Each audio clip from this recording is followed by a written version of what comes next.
చెట్టు మీద రాళ్ళు ఎప్పుడేస్తారు? పనులుంటేనే రాళ్ళేస్తారు. ఆర్ఎస్ఎస్ పెరుగుతుంది కనుక భయం. నిషేధించడం అనేది సంఘానికి ఏం కొత్త కాదు. సంఘాన్ని 4 సార్లు నిషేధించారు. బ్రిటిష్ వాళ్ళు నిషేధించారు 1936లో. సంఘం ప్రారంభించిన 11 ఏళ్లకి నిషేధించారు. ఆ తర్వాత లేని గాంధీజీ హత్యను సంఘం మీద మోపి రెండోసారి నిషేధించారు. 1975లో సంఘాన్ని నిషేధించిన తర్వాత మళ్ళీ సంఘం పైన నిషేధాన్ని తొలగించి ఆ తర్వాత శ్రీమతి ఇందిరాగాంధీ అనుకున్నారు చాలా పొరపాటు చేసిన అని చెప్పి భావించింది. 92లో కూడా నిషేధించారు. కనుక నిషేధించాలి అని అనుకున్నట్లయితే నిషేధించకి ఆగిపోయేటువంటిది కాదు.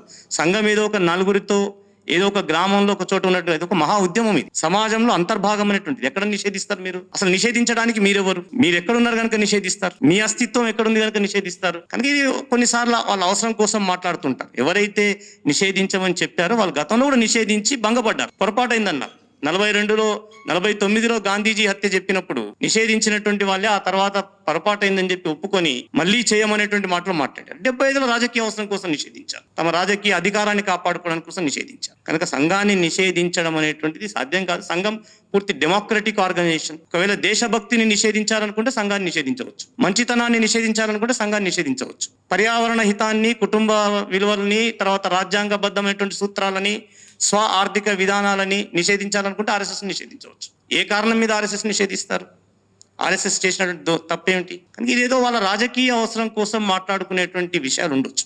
కనుక సంఘము ఎక్కడ ఉంది, మిగతా వాళ్ళు ఎక్కడ? నేను అనేక కార్యక్రమాల్లో పాల్గొన్నప్పుడు ఒక చోటికి వెళ్ళినప్పుడు ఒక మిత్రుడు అడిగాడు. ఇంతకుముందే చెప్పాను, ప్రతిష్ఠిత వ్యక్తి కార్యక్రమాలు చాలా మంది వచ్చారు. ఆర్ఎస్ఎస్ తో ప్రారంభించబడినటువంటి సంస్థలు 100 సంవత్సరాలు దాటిన సంస్థలు ఉన్నాయి. ఆర్ఎస్ఎస్ 100 ఏళ్ళైంది. 100 ఏళ్ళు దాటిన సంస్థలు ఉన్నాయి. కాంగ్రెస్ పార్టీ ఆర్ఎస్ఎస్ కన్నా 36 సంవత్సరాల ముందు ప్రారంభించబడి, మరి ఆ సంస్థ యొక్క సిద్ధాంతాలను పాటించే వ్యక్తులు ఎంతమంది ఉన్నారు? ఆ సంస్థల యొక్క విస్తరణ ఎంతవరకు ఉన్నది? ఆర్ఎస్ఎస్ యొక్క సిద్ధాంతాలు పాటించే వాళ్ళు ఎంతమంది ఉన్నారు? ఆర్ఎస్ఎస్ విస్తరణ ఎంతమందికి ఉన్నారు? నేను చెప్తున్న మాట కమ్యూనిస్ట్ నాయకుడు అడిగాడు. 100 ఏళ్లలో మీ సిద్ధాంతాలు పాటించే వాళ్ళు దేశం మొత్తం మీద లక్షలాది మంది తయారయ్యారు. ఇవాళ మా సిద్ధాంతాలు కనిపిస్తూనే లేవు, కారణం ఏంటని చెప్పి అడిగారు. కనుక ఇవాళ వాళ్ళు ప్రశ్నించుకోవాలి.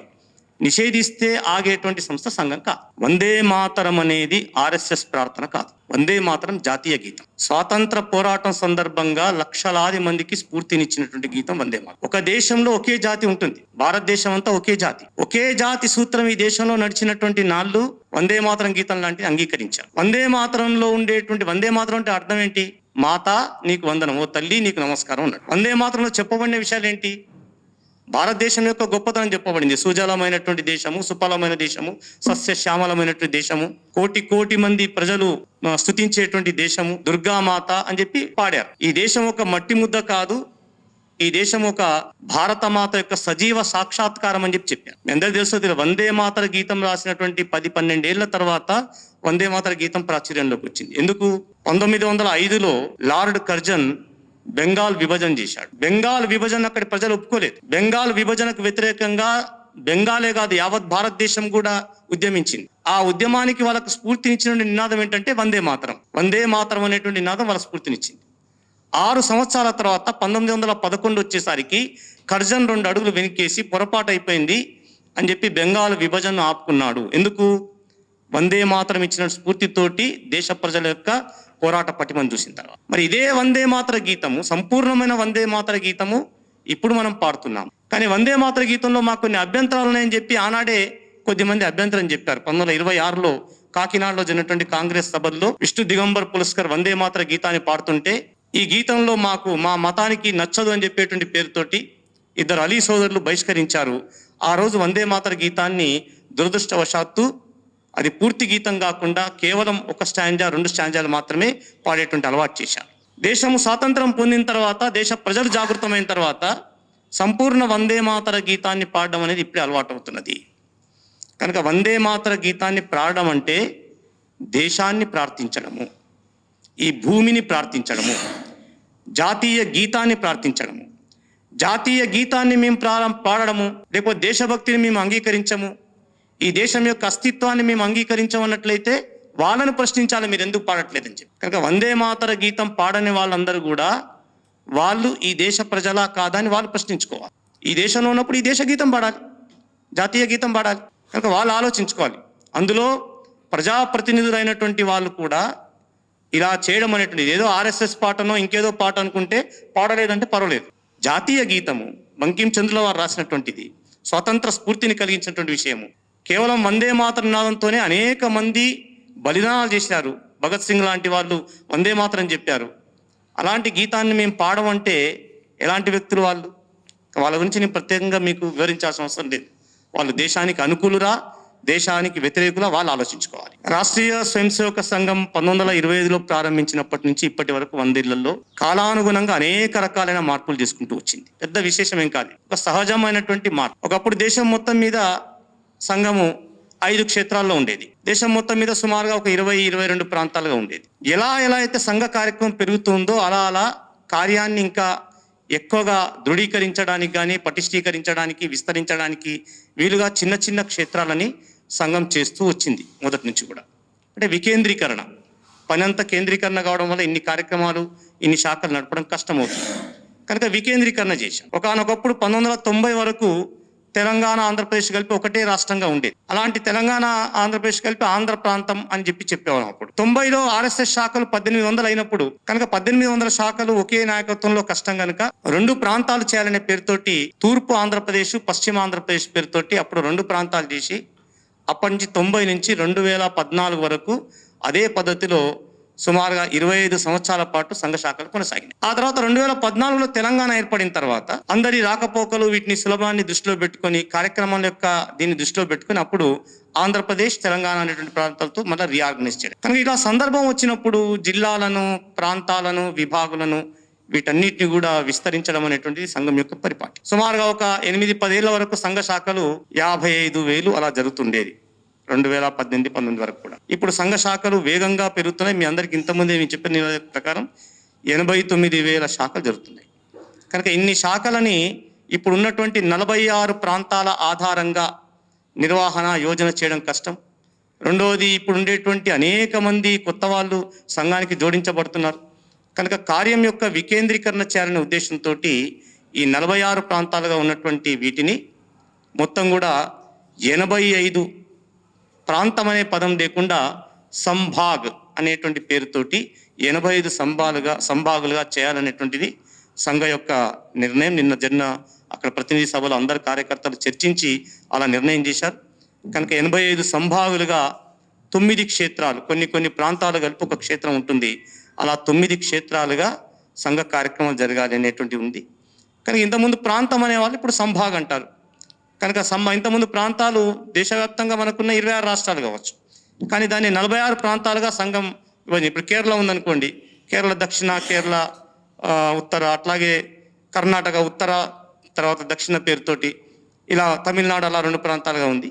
కనుక ఇలా మొత్తం కలిపి సుమారుగా దేశంలో ఉన్నటువంటి జనాభాను మిగతా శాఖల్ని ఆధారంగా తీసుకొని ఒక 85 సంభాగాలుగా విభజన చేసింది. ఈ 85 సంభాగాల ఆధ్వర్యం లోపల సంఘ కార్యక్రమాలు జరగబోతాయి. ఇదంతా అంతర్గతంగా సంస్థాగతంగా ఉండే విషయం. దీనివల్ల పెద్దగా బయటకేముండదు. కానీ సంఘ కార్యక్రమం ప్రాంతం అనే చోట సంభాగాన్ని అంటుంటాము. అలా సహజంగా జరిగేటువంటి ప్రక్రియ ఎప్పుడు కూడా జరుగుతూనే ఉంటుంది. కాకపోతే ఈసారి మా గొప్ప విషయం ఏంటంటే కార్యకర్తలందరికీ మేము చెప్పాల్సిన అవసరం లేకుండానే మాకన్నా ముందే పత్రికలు సమాజానికి అందించే కనుక కొద్దిగా ఎక్కువ ప్రచారం జరిగిందంతే. తప్పనిసరిగా ఎక్కడ ఉగ్రవాద కార్యక్రమం, మదర్సా అయినా, మసీద్ అయినా, ఇంకేదైనా ప్రార్థనా స్థలమైనా ఏదైనప్పటికీ కూడా తప్పనిసరిగా కఠిన చర్యలు తీసుకోవాల్సిందే. ఏ ఉగ్రవాద కార్యకలాపాన్ని ఏ రకంగా జరిగినా, ఏ పద్ధతిలో జరిగినా, అది యూనివర్సిటీ ప్రాంగణంలో జరిగినా, మదరసాలో జరిగినా, దేవాలయంలో జరిగినా, ఎక్కడ జరిగినా అంగీకార యోగ్యం కాదు. చట్టబద్ధంగా ప్రభుత్వం దాని పట్ల తప్పనిసరిగా చర్యలు తీసుకోవాల్సిందే. దాన్ని ఉక్కుపాదంతో అణిచివేయాల్సిందే. ఏమాత్రం కూడా దయాదక్షిణ లేకుండా అణిచివేయాల్సిందే. దేశం యొక్క అస్తిత్వం కేవలం మన దేశమే కాదు, యావత్ ప్రపంచంలో కూడా ఉగ్రవాదం యొక్క మూలాలు ఉండడానికి వీల్లేదు. ప్రపంచ శాంతి ఉండాలి అన్నట్లయితే ఉగ్రవాదంతో సాధ్యం కాదు. ఉగ్రవాద సిద్ధాంతాన్ని నమ్మినట్టు అనేక మంది కూడా దాన్ని వదిలిపెట్టారు. కనుక ఉగ్రవాదం అనేది ఏ రూపాన కూడా ఏ స్థలంలో కూడా ఉండడానికి వీల్లేదు. దాన్ని అందరం కూడా నిర్ద్వందంగా ఖండిస్తాం. భారత ప్రభుత్వము, భారత రాజ్యాంగం ఏ నిర్ణయం చేస్తే దానికి అనుగుణంగానే సంఘం ఉంటుంది. ప్రభుత్వం కులగణన చేయాలని ఉంది, దానికి 2 ఆలోచన ఉంది సంఘానికి. దాంట్లో వేరే ఆలోచన ఉంటుంది. కులము అనేటువంటిది ఒక సంప్రదాయాన్ని, ఆచారాలని నిలబెట్టేటువంటి వ్యవస్థ కావచ్చు. కులాలు ఇవాళ కొత్తగా ఏం రాలేదు, అనేక సంవత్సరాల నుంచి కులాలు ఉన్నాయి. గణన చేసినంత మాత్రానే విభజన అవుతుందని ఎట్లా అనుకుంటాం? మనం ఎన్ని రకాలుగా ఎంతమంది బయటి శక్తులు ఎన్నిసార్లు విభజించే ప్రయత్నం చేసినప్పటికీ కూడా ఈ దేశంలో కులాలు కానీ పంథాలు కానీ అన్ని కూడా కలిసి జీవించాయి. భారతదేశమే భిన్నత్వంలో ఏకత్వం ఉంది, వైవిధ్యంలోనే ఏకత్వం ఉంది ఇక్కడ. కనుక ఎన్ని విభజనలు కేవలం మీరు ఏదో పద్ధతిలో విభజన జరిగినంత మాత్రాన దాని ఆధారంగా ఇంకెక్కడో ఇబ్బంది వస్తుంది, హిందుత్వానికి ఇబ్బంది వస్తుంది ఏం లేదు. సమాజంలో ప్రకృతిలో మనం చూస్తుంటాం, అనేక రకాల రంగురంగు పువ్వులు ఉంటాయి. పువ్వులన్నీ ఒక దారంలో ఉన్నప్పుడు దానికి ఒక అద్భుతంగా కనిపిస్తుంది. అనేక కులాలు ఉంటాయి, అనేక పద్ధతులు ఉంటాయి. ఇవన్నీ కూడా ఒకే దారంలో ఒకే పద్ధతిలో ఉండాలంటే సాధ్యం కాదు కదా. ఈ వైవిధ్యంలోనే ఆనందం ఉంటుంది. కనుక కులగణన సంఘం ఎందుకు ప్రశ్నిస్తుందంటే ఏం ప్రశ్నించదు. హిందుత్వం ఉండాలి అంటే హిందూ సమాజం నుంచే రావాలి. ఈరోజు హిందూ సమాజంను ఈ అమ్మాయి ద్వారా విచ్ఛిన్నం చేస్తున్నారు కాబట్టి ఎలా కాపాడుకోవాలంటారు వాళ్ళు? ఇది కేవలం ఒక ఆర్ఎస్ఎస్ చేస్తే సాధ్యం కాదు. సమాజంలోని అందరూ కూడా దీంట్లో భాగస్వామ్యం కావాలి. సమస్త హిందూ సమాజం కూడా ఆలోచించాలి. ప్రతి కుటుంబంలో ఉండేటువంటి తండ్రి తల్లి కూడా ఆలోచించాలి. ఏదో కేవలం ఒకరిద్దరి సమస్య కాదు. ఇవాళ దేశంలో అనేక రకాలైనటువంటి అనేక కుటుంబాల్లో ఈరోజు అత్యంత భయానకమైన పద్ధతులు జరుగుతుంది. ఒక గొప్ప విషయం ఏంటంటే ఇది జరుగుతుందనేటువంటి విషయము చట్టబద్ధంగా, పోలీస్ పరంగా, పత్రికల పరంగా, సినిమా పరంగా కూడా సమాజం దృష్టికి వచ్చింది. కనుక ఇంకా జాగ్రత్త పడాల్సినటువంటి అవసరం ఉంది. జాగ్రత్త పడడం కేవలము కాలేజీలో ఇక్కడే కాదు. ఈ జాగ్రత్త ఎక్కడి నుంచి ప్రారంభం కావాలంటే కుటుంబాల నుంచి ప్రారంభం కావాలి. మన ఇంట్లో ఉన్నటువంటి పిల్లలు ఏ సంస్కృతిలోకి వెళ్తున్నారు, ఎలా జీవిస్తున్నారు అనే విషయము కుటుంబం నుంచే ప్రారంభం కావాలి. కనుక అలాంటి ప్రయత్నం చేయడానికి కూడా సంఘం రకరకాల ప్రయత్నాలు చేస్తుంది. సంఘం ఏదైనా సమాజంలో చైతన్యం తీసుకొచ్చే ప్రయత్నం చేస్తుంది. కనుక అనేక మంది సమాజంలో సంఘంతో పాటుగా వివిధ సంస్థల ద్వారా కూడా ప్రయత్నం జరుగుతుంది. అయితే ఇంకా చాలా వేగంగా జరగాలి. ముఖ్యంగా మన యొక్క మహిళలు, మిగతా కళాశాలలో ఉన్నటువంటి విద్యార్థులు, వీళ్ళందరినీ కూడా ఇంకా ఎక్కువ చైతన్యం చేయాల్సిన అవసరం అయితే ఉంది. రాహుల్ గాంధీ ఆర్ఎస్ఎస్ ప్రతినిధి కాదు. ఆర్ఎస్ఎస్ లో ఎవరున్నారో అనే లెక్కలు ఆయన తెలియదు. ఆర్ఎస్ఎస్ లో ఎంతమంది ఉన్నారో ఆయన తెలియదు. ఆర్ఎస్ఎస్ గురించి రాహుల్ గాంధీ మాట్లాడితే లెక్క ఎట్లా అవుతుంది? ముందు ఆర్ఎస్ఎస్ లోకి వచ్చి రాహుల్ గాంధీ కార్యక్రమంలో పాల్గొనండి, సంఘ శిక్షణ పొందమనండి, సంఘ శాఖల్లోకి రమ్మనండి, సంఘాన్ని చూడమనండి. అందులో ఎవరున్నారో తెలుస్తుంది. ఓబీసీలు ఉన్నారా, షెడ్యూల్డ్ క్యాస్ట్ ఉన్నారా, షెడ్యూల్డ్ ట్రైబ్ ఉన్నారా, గిరిజనులు ఉన్నారా, సంఘములో ఉన్నటువంటి వివిధ వర్గాలు, వివిధ వ్యక్తులు.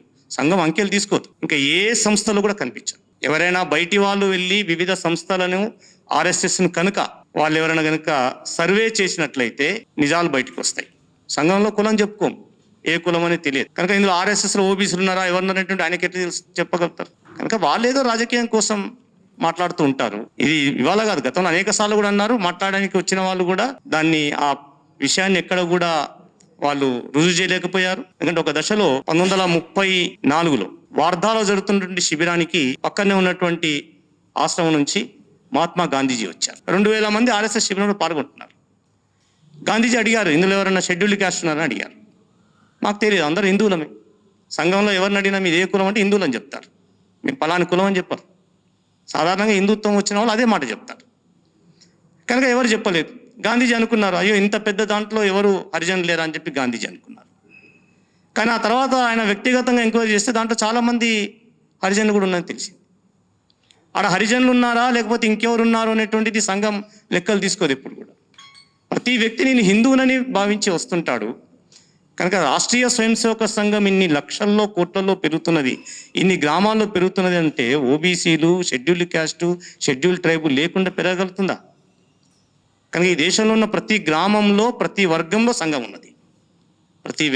అనేక మంది వ్యక్తులు కూడా ఉన్నారు. కాకపోతే మనం లెక్కేయమట్లా. 1939లో డాక్టర్ బాబాసాహెబ్ అంబేద్కర్ పూనాలో జరిగిన సంఘ శిక్షా వర్గంలో పాల్గొన్నారు. ఆయన మాట్లాడారు, కులము తర్వాత హిందుత్వం ఆధారంగా మాట్లాడారు. ఆర్ఎస్ఎస్ శాఖలో ఒక చోట ఆయన మహారాష్ట్రలో పాల్గొన్నారు. అంబేద్కర్ గారు కూడా చెప్పారు. కనుక సంఘము ఏ కులాల్లో ఈ కులం ఉన్నారా లేదా అనేటువంటి లెక్కలు మనం ఎప్పుడు తీయలేదు. కనుక ఆ అవసరం కూడా పడలేదు. వాళ్ళు ఏదో రాజకీయంగా మాట్లాడుతుంటారు. అసలు నేను అడగదలుచుకున్నాను, ఎవరైతే సంఘాన్ని మాటలు అంటున్నారో వాళ్ళ సంస్థలో నాయకత్వాన్ని, వాళ్ళ సంస్థల్లో వాళ్ళ ప్రముఖ స్థానాన్ని ఎంతమంది ఓబీసీలకు ఇచ్చారు, ఎంతమంది షెడ్యూల్డ్ క్యాస్ట్లకు ఇచ్చారు? సంఘాన్ని విమర్శించేటువంటి కమ్యూనిస్టులు కానీ, మిగిలినటువంటి ఇప్పుడు మీరు చెప్పినటువంటి నాయకులు కానీ, వీళ్ళు ఎంతమంది వాళ్ళ రాజకీయ అధికారం లేనప్పుడు ఓబీసీలు గుర్తుకొస్తారు, రాజకీయ అధికారం లేనప్పుడు ఎస్సీలు గుర్తుకొస్తారు. కానీ మిగతా సమయాల్లో కనుక అది కేవలం ఒక రాజకీయ ఆరోపణ మాత్రమే. ఇంకెవరున్నారండి? తెలంగాణలో చేసిన చెప్పండి. తెలంగాణలో చేసిన వివిధ కార్యక్రమాల్లో పెద్దగా జనాలతో మాట్లాడిన అంశం ఏదైనా ప్రత్యేకమైన సమస్య వారు మీతో డిస్కస్ చేయడం కానీ అలా ఏదైనా జరిగిందా? ఏమా తెలంగాణలో జరిగిన కార్యక్రమాల్లో తెలంగాణలో జరిగిన కార్యక్రమాల్లో మీరు జనాలతో మాట్లాడినప్పుడు వాళ్ళు పెద్దగా ఏదైనా ఎత్తి మాట్లాడిన మీ దృష్టి తెచ్చుకొచ్చిన సమస్య ఏదైనా దాని గురించి ఏదైనా కొంచెం మాట్లాడగలుగుతారా? ప్రత్యేకంగా పలాని సమస్య నేను రాలేదు, కానీ వచ్చినటువంటి వాళ్ళందరూ కూడా హిందుత్వాన్ని సంఘాన్ని సంపూర్ణంగా సమర్థిస్తూ మాట్లాడారు. చాలా చోట్ల చాలామంది ఆయా గ్రామాల్లో జరుగుతున్నటువంటి హిందూ కార్యక్రమాలను పెంచమని అడిగారు. ధార్మిక కార్యక్రమాలు ఇంకా పెరిగితే బాగుంటుందన్నారు.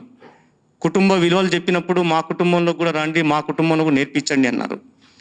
పర్యావరణం గురించి చెప్పినప్పుడు వాళ్ళలో కూడా ఎంత మార్పు వచ్చిందని చెప్పారు. అలాగే పౌర హక్కుల గురించి చెప్పినప్పుడు ఒక గ్రామంలో సంఘ స్వయం సేవకులు పౌర హక్కుల గురించి చెప్తున్నారు, చిన్న చిన్న సూత్రాలు చెప్తున్నారు. మీరందరూ కూడా ప్రతి రాజ్యాంగ నియమాన్ని పాటించాలి, ప్రభుత్వం పెట్టి నియమాన్ని పాటించాలి, హెల్మెట్ పెట్టుకోమంటుంది, హెల్మెట్ పెట్టుకోవాలి అని చెప్పారు. చెప్పగానే ఒక ఊర్లో ఒక ఆమె బోర్న ఏడ్చేసింది. ఏడ్చి ఆమె ఏముందంటే, మీరు ఒక 6 నెలల ముందు వస్తే మీరు హెల్మెట్ పెట్టుకోమని అప్పుడే కనుక చెప్పుంటే మా పిల్లవాడు, మా కొడుకు పెట్టుకునేవాడు, అతను హెల్మెట్ పెట్టుకునేటువంటి కారణంగా యాక్సిడెంట్లో చనిపోయాడు అని చెప్పి ఆమె ఏముందంటే, నేను కూడా మీతో పాటు వచ్చి ఈ గ్రామంలో యువకులందరికీ హెల్మెట్ పెట్టుకోండి, ప్రభుత్వం యొక్క సూచనలు పాటించండి అని నేను కూడా చెప్తానని చెప్పి ఆమె కూడా తిరిగింది. ఇలా మేము చెప్పినటువంటి అనేక విషయాలకు ఏకీభవించి మాతో వచ్చిన వాళ్ళు స్థానికంగా ఉండేటువంటి కొన్ని సమస్యలు, దేవాలయ సమస్యలు, లేకపోతే మతం మార్పిడిలు, తర్వాత లవ్ జిహాద్కు సంబంధించిన విషయాలు, అక్కడ జరుగుతున్నటువంటి ముఖ్యంగా ఈ గ్రామాల్లో జరుగుతున్నటువంటి మత్తు మందు సంబంధించిన విషయాలు, డ్రగ్ మాఫియా విషయాలు, ఇలాంటివి అక్కడ స్థానికంగా ఉండేటువంటి చర్చకు వచ్చాయి.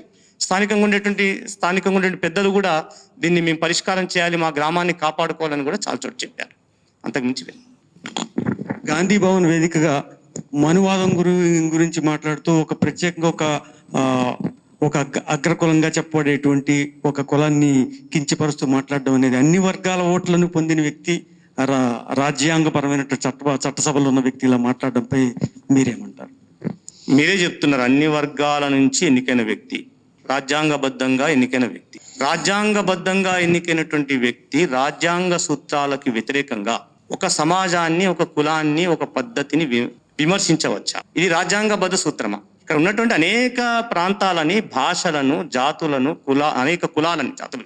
అనేక కులాలని సమానంగా గౌరవించమని రాజ్యాంగం చెప్తున్నది. అతని యొక్క అవగాహన ఎంత, అతని ఆలోచన ఎంత, అతనిలో సంతులనం ఎంత ఉంది అనేటువంటి విషయం అర్థమవుతుంది.